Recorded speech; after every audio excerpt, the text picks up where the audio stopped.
On April the 8th, the Earth plunges into darkness as humanity stands on the precipices of its final hour, and society descends into chaos. Nah, I'm kidding, it's a solar eclipse. You know, when the moon comes in and blocks out the sun, leaving us in a perpetual state of darkness where it gets cold. Oh, so cold. I'm kidding again. This is kind of a big deal. I mean, at least it's kind of cool. Like, the last one was in 2017. To put that into perspective, I was 4 years old. So the moon comes out and blocks the sun. What does that mean? How does that even happen? I don't know, you think I'm some kind of NASA scientist? Because you'd be right. This solar eclipse is going to be a little bit more unique than usual, with it being a total eclipse, speculated by scientists to be larger and longer than last year's. Okay, but besides that, what is there to say about solar eclipses? They occur when the moon shadow blocks out the sun, leaving a couple areas in darkness for a bit. You know this, that's not interesting. But what is interesting is the reaction this one's garnering to some Luna tips. Take Alex Jones, for example, host of a podcast, cousin of Gerard Way of famous band My Chemical Romance, and a guy who I cannot speak my true thoughts about if I want to keep this video school appropriate.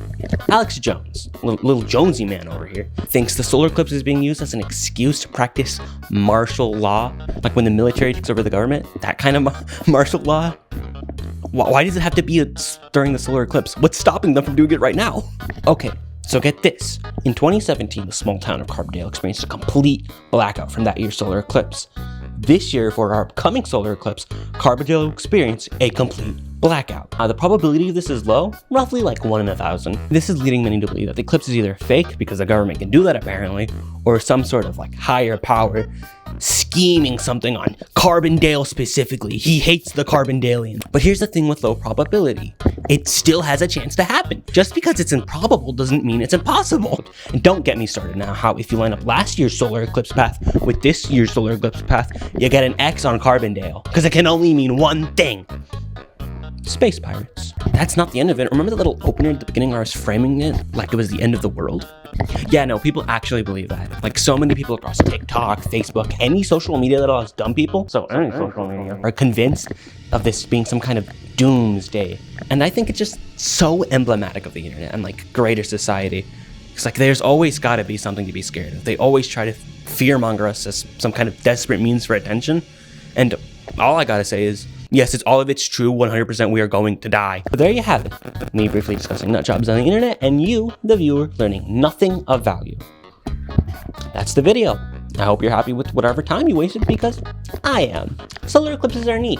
This one's gonna be the last one that's gonna be like as cool as it's gonna be in like 20 years, so like I'd check it out. No earlier or later than April 8th.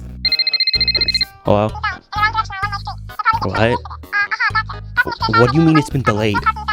How does that happen? Did the developers need more time to iron out the bugs and glitches? What, that's exactly what happened? Nice try, Agent Smith, central antagonist of 1999's The Matrix, which you could have seen for free if you went to the movie night on March 27th.